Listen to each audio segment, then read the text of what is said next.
beri nama pedang ini Naga Puspa.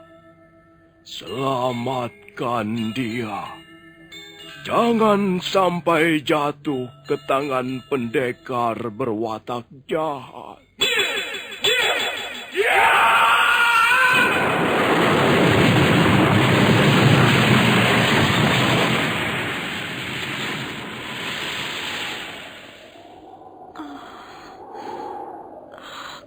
Kakang Kamandanu, kau masih juga tidak percaya bahwa aku mencintaimu. Mesin, maafkan aku, Mesin. Mesin, Mesin.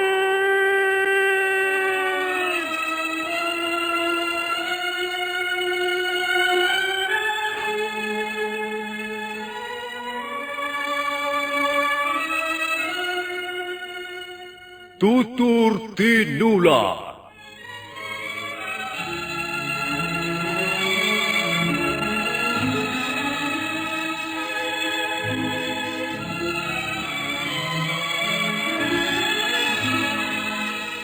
Sebuah sandiwara radio serial, produksi Sanggar Cerita dan Teater Sanggar Prativi. Sebuah kisah dengan latar belakang sejarah runtuhnya Singasari dan berdirinya Kerajaan Majapahit.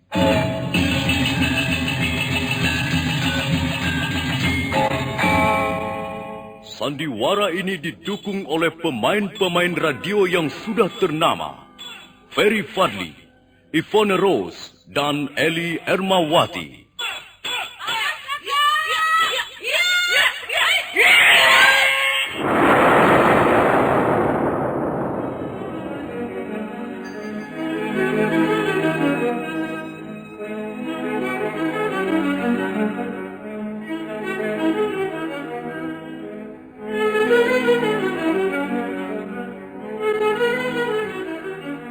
Cerita ini ditulis dan disusun oleh S. Tijab. Teknik dan montase dikerjakan oleh Rudi Tinangon dan Joko SP. Sutradara Y. Rudi Wartono.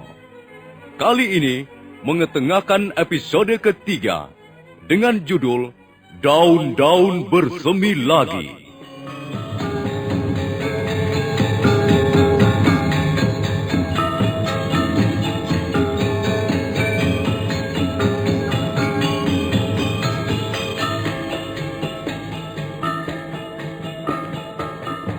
Dalam seri yang ke-90 ini didukung oleh para pemain Ferry Fadli sebagai Arya Kamandanu, Eli Ermawati sebagai Mesin, Eli Panca sebagai Nyi Rongkot, Hari Aki sebagai Empu Anggareksa, serta dibantu oleh Suryatin dan Andiris Hadi, dan pembawa cerita Nusri. Selamat mendengarkan.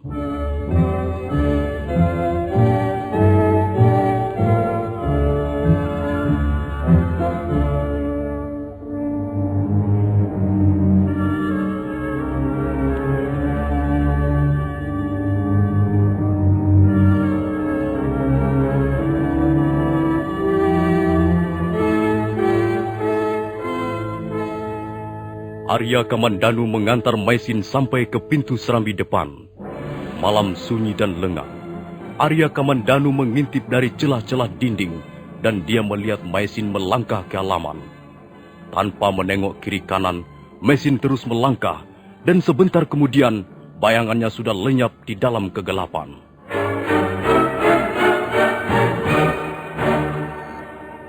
Kakang Tombini. Kakang Tombini. Rupanya aku terlelap sebentar.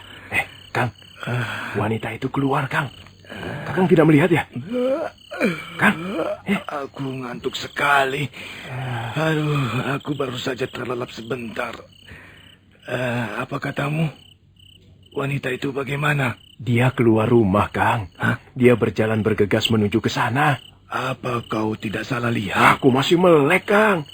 Aku melihat dengan jelas sekali. Semula aku kaget. Kukira ada peri lewat. Tapi setelah aku perhatikan... Sudah. Kalau begitu, mari kita ikuti dia.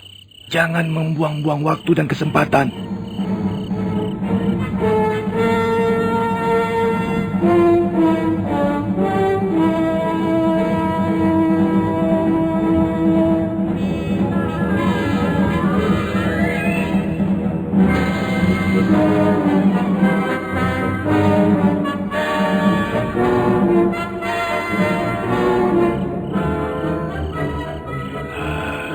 Jangan-jangan kau salah lihat, Adik Gender. Tidak, Kang.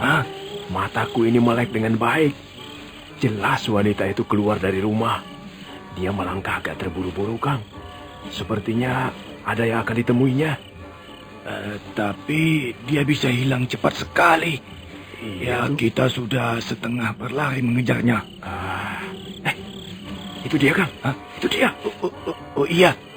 Mau pergi kemana wanita itu? Kang, dia berjalan cepat, Kang. Iya, ayo kita ikuti dia. Ayo. Ayo.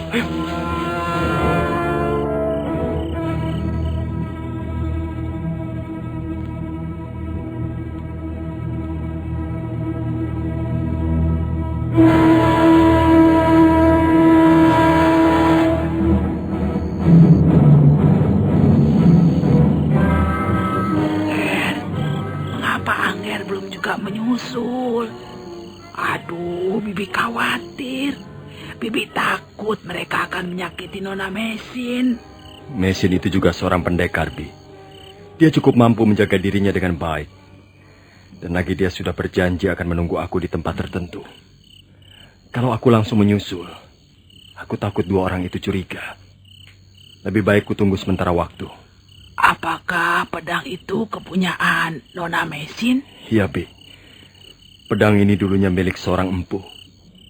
Bibi mungkin mengenalnya. Dia bernama Ranubaya. Oh, Tuan Ranubaya, sahabat ayahanda Hanggareksa itu? Iya, Bi.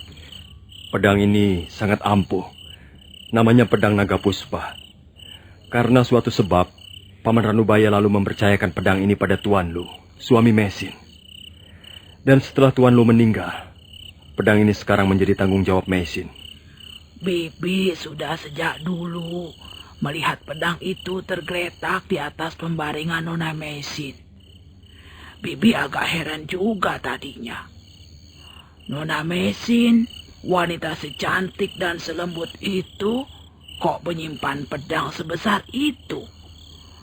Bibi pernah mencoba memindahkannya. Aduh, tapi Bibi tidak kuat, Ger. Pedang itu berat sekali.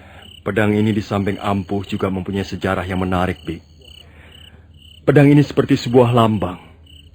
Lambang suatu kekuatan, kekuasaan, kepahlawanan, dan kebajikan.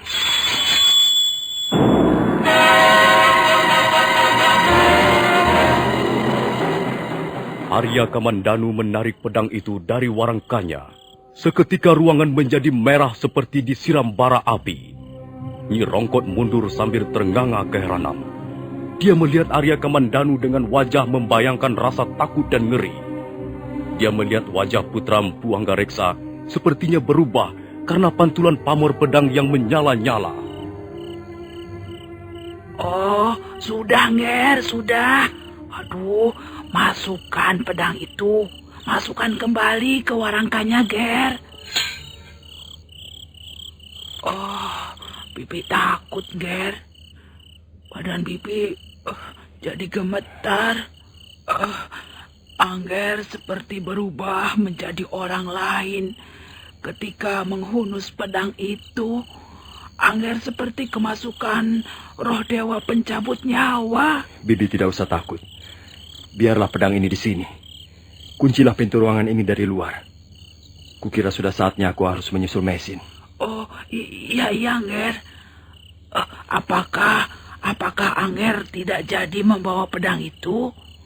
Bukankah Nona Mesin berpesan agar Angger membawa pedang itu untuk mengusir dua orang jahat itu? Tidak usah, Bi. Kukira aku tidak memerlukan pedang ini untuk menghadapi mereka. Nah, aku pergi dulu, Bi. Iya, Angger. Hati-hati.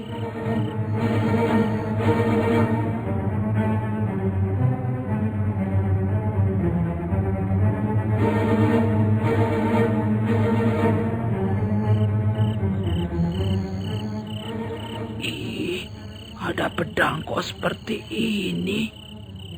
Menyeramkan sekali. Besar dan bentuknya aneh. Kalau dicabut, keluar cahaya merah seperti bara api. Kok Mona Mesin itu berani tidur bersama senjata seperti ini ya?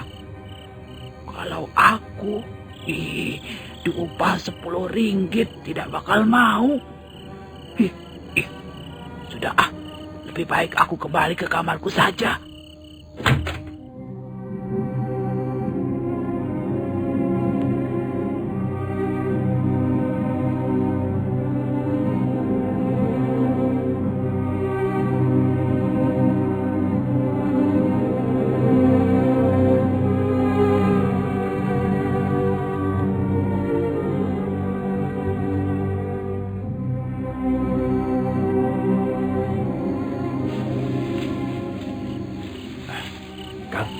Tunggu, Kang.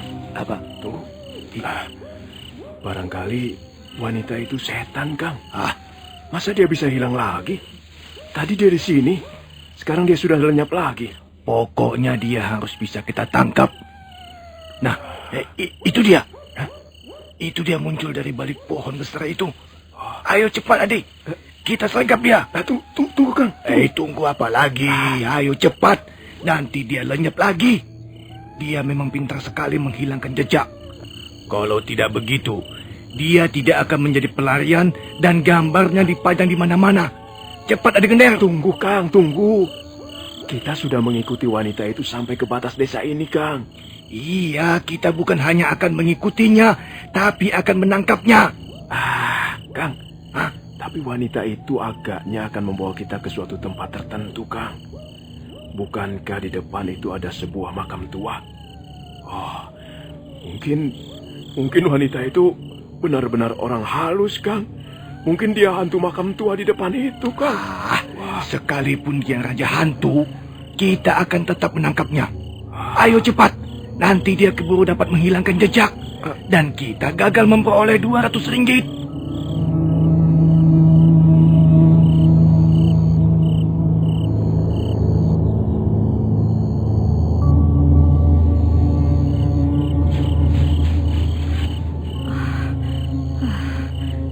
Di mana aku sekarang ini? Mengapa tak ada bukit batu seperti yang dikatakan Kakang Kamandanu? Di sini malah banyak terdapat gundukan. Apa itu? Sepertinya batu-batu nisan. Rupanya aku tersesat masuk ke sebuah makam tua.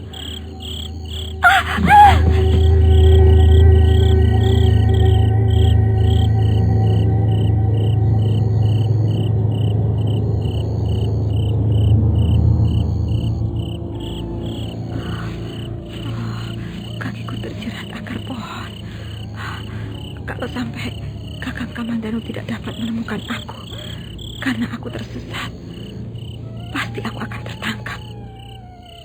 Nah, 2 orang itu masih terus mengejar aku dan sekarang menuju kemari. Aku harus bersembunyi di sini. Mudah-mudahan saja mereka tidak melihat aku. Dia hilang di sini, Kang. Aku tadi masih mendengar dia menjerit di sekitar tempat ini. Iya, dia pasti dapat kita tangkap. Ayo manis, ayo. Mengapa kau bersembunyi di situ?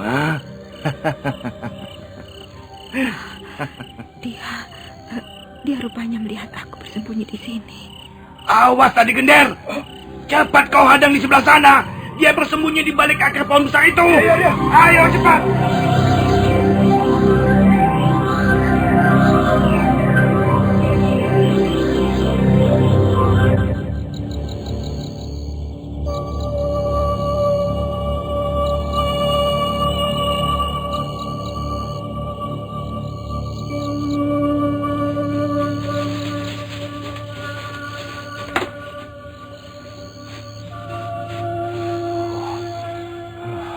Mengapa Mesin tidak ada di sini? Mengapa bukit batu ini sepi? ada seseorang pun di sini. Jangan-jangan dia tersesat. Atau barangkali dia sudah tertangkap. Oh, aku harus mencarinya dan menemukannya segera.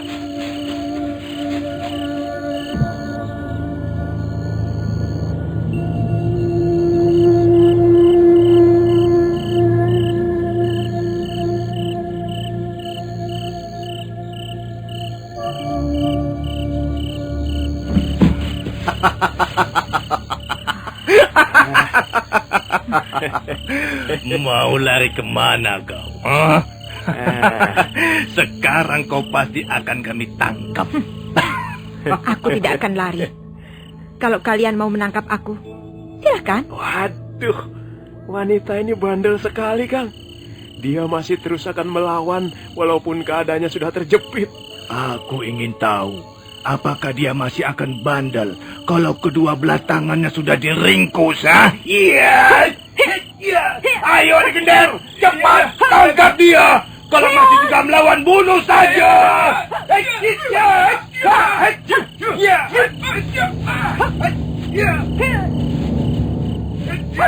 Dua orang laki-laki itu terus memburu Maisin dengan serangan silih berganti. Maisin berusaha membendung serangan walaupun nampak kerepotan. Maka demikianlah, makam tua yang hampir tak pernah dijamah manusia itu menjadi gaduh oleh suara orang berkelahi. Barangkali kalau para penghuni makam itu adalah makhluk yang masih bernyawa, mereka tentu akan bangun semuanya dan marah karena tempat tinggalnya dibikin ribut.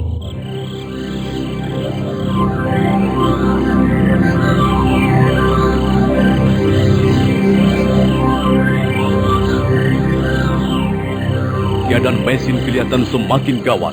Telah beberapa kali dia hampir terjatuh karena kakinya tersandung batu-batu nisan. Melihat calon korbannya sudah kendor daya tahannya, dua orang laki-laki itu makin bernafsu menyerbu.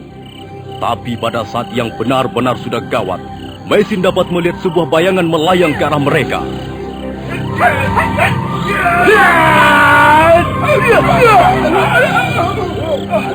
Anjing buduk, hah? Ada orang ikut campur di Legender. Pekerjaan kita bertambah repot, Kang.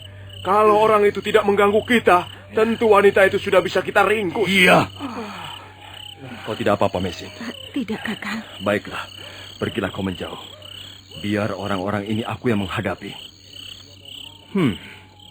Jadi kalian berdua mau menangkap wanita ini?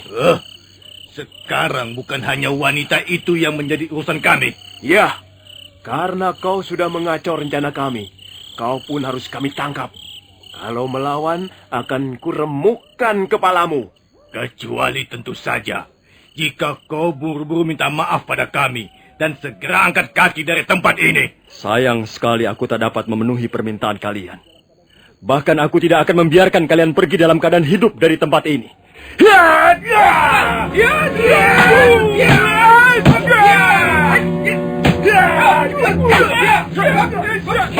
Dua orang laki-laki itu segera berkelit menghindari serangan Arya Kamandanu. Dan selanjutnya mereka ganti mengadakan serangan bertubi-tubi. Mereka bermaksud merantai lawannya dengan menggempurnya dari berbagai arah. Tapi siapa yang mereka hadapi sekarang bukanlah pendekar tangguh.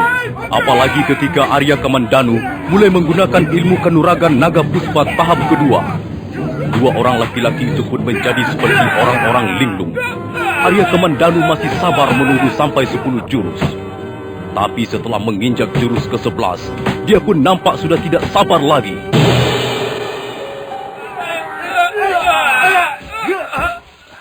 Hei, mau lari kemana kau?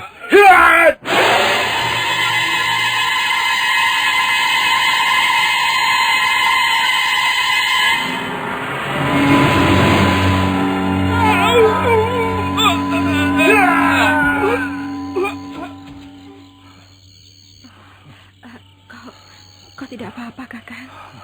Tidak. Kau benar-benar tidak apa-apa? Tidak, Maisin. Aku tidak apa-apa. Hanya punggungku masih terasa agak pedih. Kau terluka oleh pukulan tongkat rotan sanding. Kau pasti masih merasa sakit.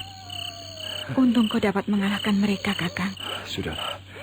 Sekarang mari kita seret mereka dari tempat ini. Tak jauh dari sini, ada sebuah sumur alam yang mengandung uap racun. Kita ceburkan saja mereka ke dalamnya. Apakah mereka benar-benar sudah mati, Kakang? Kalau mereka belum mati karena pukulanku, mereka pasti akan mati dalam sumur beracun itu.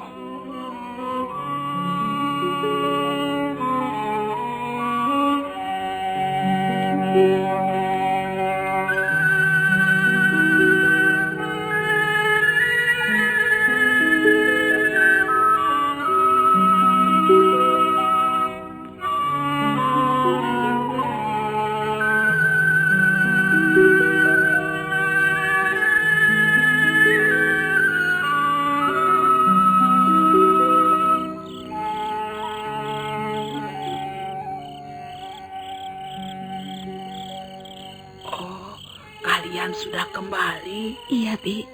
Kakang Kamandanu sudah membereskan 2 orang itu. Iya, orang-orang jahat seperti itu kalau tidak segera dibereskan, wah, bisa membuat keonaran. Mengapa ruangan tidur ayahanda masih terang, Bi? Nger. Ada apa, Bi? Kok hatiku tiba-tiba tidak enak? Ayahanda tadi mencari Angger Kamandanu. Ayahanda nampaknya sangat gusar. Beliau berpesan pada Bibi agar Angger Kamandanu jangan tidur dulu. Ayahanda ingin bicara katanya. Ada apa lagi? Apa lagi yang akan dibicarakan ayah malam-malam begini?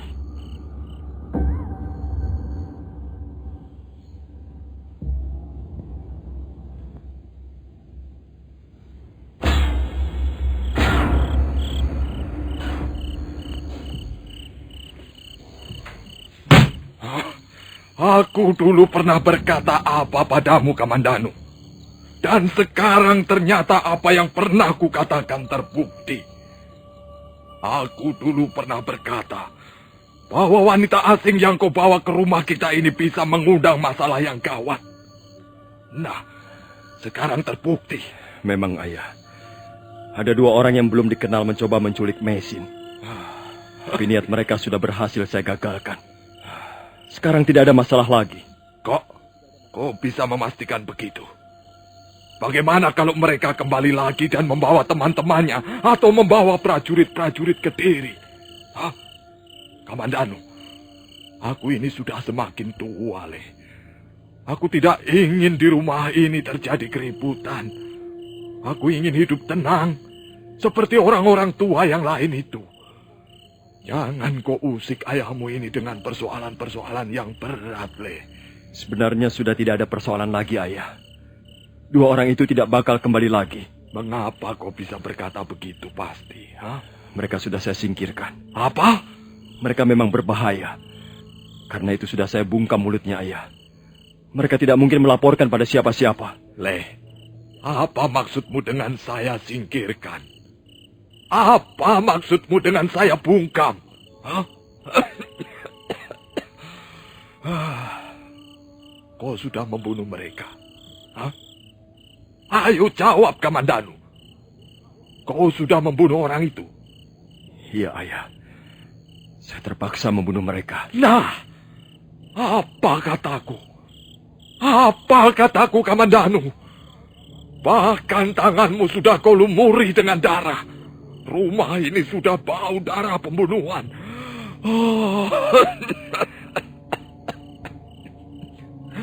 Sekarang kau harus percaya pada ayahmu ini, Le. Kehadiran wanita asing itu pasti akan membawa bencana. Dia ibarat bisul. Sewaktu-waktu pasti akan meletus.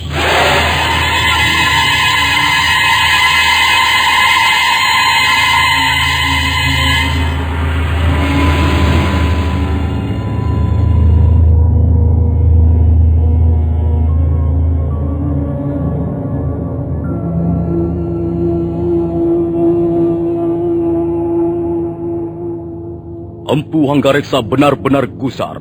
Arya Kamandanu tak mampu berkata apa-apa. Wajahnya tunduk, tak berani menatap ayahnya. Sementara itu di balik pintu, ada sepasang telinga mendengarkan pembicaraan itu. Dialah Mesin. Sambil menyeka air mata yang mengalir deras, wanita itu buru-buru melangkah ke ruang tidurnya. Nah, para pendengar sekalian, bagaimana kisah selanjutnya? Apa yang akan terjadi pada diri Maisin, wanita Mongolia yang sudah menjadi janda di negeri orang itu? Silakan mengikuti serial ini dalam episode berikutnya. Gembalut Cinta di Atas Noda. Sampai jumpa.